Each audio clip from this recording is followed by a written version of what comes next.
students, hope you are fine. Today we shall study physics of class 9th. We are going to learn concept of vernier caliper from chapter number 1 and it's on page number 10. So let's start. बच्चों आज हम जिस topic के बारे में पढ़ेंगे वो है वर्नियर कैलिपर। तो वर्नियर कैलिपर क्या होता है अब मैं आपको इसके बारे में बता रही हूँ, ठीक है।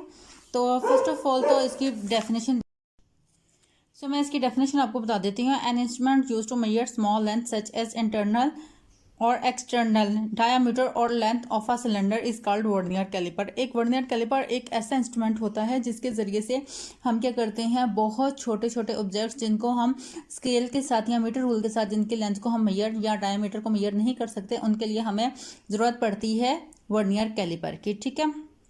और the accuracy obtained in the measurement using a metre rule is up to 1 millimetre. अब यहाँ पे हमारे पास एक्यूरेसी कितनी होती है, यानी कि आप 1 मिलीमीटर तक यहाँ पे वैल्यू जो है उसको मेजर कर सकते हैं, जो आपके पास किसी और चीज़ से मेजर करना बिल्कुल भी पॉसिबल नहीं होता।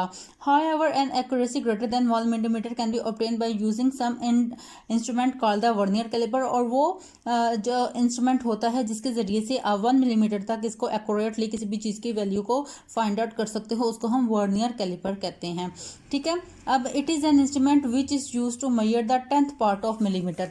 आपको पता है 1 मिलीमीटर जो होता है उसके अंदर कितने पार्ट होते हैं, 1 2 3 4 5 और 1 2 3 4 5, ठीक है।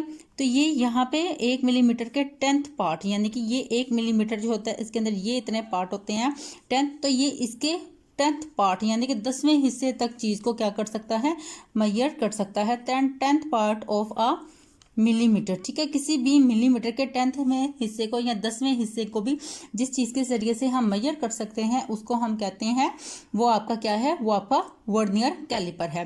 अब हम देखेंगे कि वर्नियर कैलिपर जो होता है उसका जो है कंस्ट्रक्शन कैसे होती है। बच्चों अब हम देखेंगे कि एक वर्नियर कैलिपर जो होता है वो कंस्ट्रक्ट कैसे होता है या उसकी कंस्ट्रक्शन कैसी होती है, ठीक है। तो इसको मैं आपको वर्नियर कैलिपर को दिखा देती हूँ, ठीक है। तो आप स्टूडेंट्स ये होता है आपका वर्नियर कैलिपर जिसको आप स्मॉल ऑब्जेक्ट्स की लेंथ को मेजर करने के लिए फाइंड आउट करते हैं। अब हम देख रहे थे इसकी कंस्ट्रक्शन। तो एक वर्नियर कैलिपर की कंस्ट्रक्शन के लिए हमें देखना पड़ता है कि ये किस किस चीज़ के ऊपर कंस्ट्रक्ट होता है। Vernier calliper consist of 2 jaws. Vernier calliper के 2 जॉज होते हैं। ये आपके पास एक जो है इसका और ये इसके पास दूसरा जो है।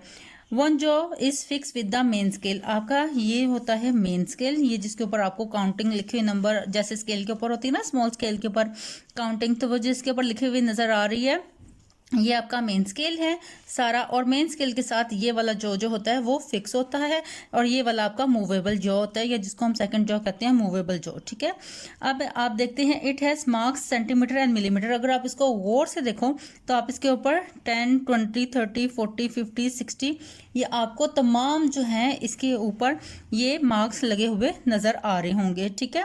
जो हमारे जब हम इसको ओपन करते हैं तो बताते हैं ये वाला आपका मेन स्केल है, this is your main scale, ठीक है। ये वाला मेन स्केल है और ये वाला जो है आपके पास इसके साथ ये वाला फिक्सेबल या फिक्स जो है वो जॉ है, ये वाला आपका मूवेबल जो है।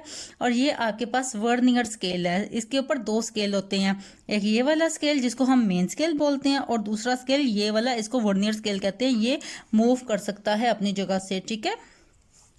आगे आपको बताया हुआ है कि जॉज होते हैं, जॉज के ऊपर हैविंग 10 डिविजन्स होती हैं, यानी कि आप देखो 0 से 10 आपके पास 10 डिविजन्स हैं हर एक चीज़ में। फिर 10 से 20 हर एक सेंटीमीटर के अंदर आपके पास 10 डिविजन्स मौजूद होंगी इसके अंदर, ठीक है।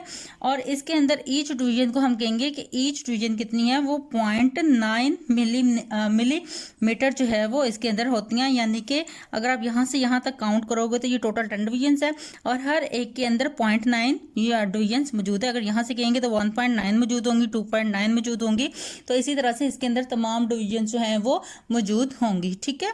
तो ये तो है इसकी कंस्ट्रक्शन, ठीक है। कंस्ट्रक्शन होप सो आपको थोड़ी क्लियर हो गई होगी कि ये जो होता है वर्नियर स्केल जो होता है ये आपके पास क्या होता है, वर्नियर स्केल कह लो या वर्नियर कैलिपर जो है जी, ये क्या होता है, एक ऐसा इंस्ट्रूमेंट है जिससे आपने स्मॉल लेंथ जो होती है उसको फाइंड आउट करना होता है। उसके बाद जब इसके कंस्ट्रक्शन में देखते हैं तो इसके ऊपर एक हमारे पास मेन स्केल होता है जिसके ऊपर हमारे पास सेंटीमीटर्स मार्क्स होते हैं और मिलीमीटर मार्क्स होते हैं। वो इसके साथ एक फिक्स जो होता है, एक दूसरा उसके साथ होता है हमारे पास मूवेबल जो, और इसके ऊपर एक हमारे पास वर्नियर स्केल भी होता है। ठीक है, अब मैं आपको इसको ओपन करके दिखाती हूँ कि मूवेबल जो होता है वो कैसे ओपन होता है। अच्छा, इसके ऊपर ये स्टड होता है, इसको आप ओपन करते हैं ना तो आपके पास ये जो होता है, आपके पास ये नीचे एक मौजूद होता है ट्रिगर सा। ठीक है, आप इसको जब प्रेस करते हैं तो आपका स्केल जो है ये ओपन होना शुरू हो जाता है। ठीक है,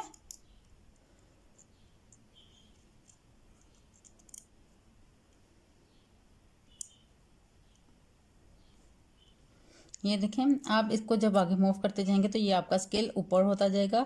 ये आपका वर्नियर स्केल जो था, वर्नियर स्केल के साथ जो आपका जो है वो आपका जो मूव हो रहा है, लेकिन जो फिक्स जो है मेन स्केल के साथ वो आपका मूवेबल जो नहीं है, बल्कि ये इसके साथ मेन स्केल के साथ ही बना हुआ होता है। और दूसरा जो है वो यहाँ से देखें आप तो ये मूव हो रहा होता है। हमने जब भी किसी चीज़ की रीडिंग लेनी होती है तो चीज़ को हम इसके अंदर रख के रीडिंग ले लेते हैं। एक तो मेथड ये होता है, और कुछ चीज़ें बहुत ही छोटी होती हैं। ठीक है, अगर उनका डायमीटर वगैरह फाइंड आउट करना हो, जैसे बुलेट्स वगैरह का या वायर्स का, तो हम उसके लिए क्या करते हैं, या कुछ सिलेंड्रिकल होल्स वगैरह का, तो उसके लिए हम इस सेट को यूज़ करते हैं। इसको ऐसे भी यूज़ किया जा सकता है, आप इसको ऐसे भी किसी भी चीज़ का जो है वो डायमीटर वगैरह फाइंड आउट कर सकते हैं। ठीक है, सो ये आपका होता है vernier calliper. Dear students, please subscribe our channel, press the bell icon, like, share and comment the videos. Thank you very much.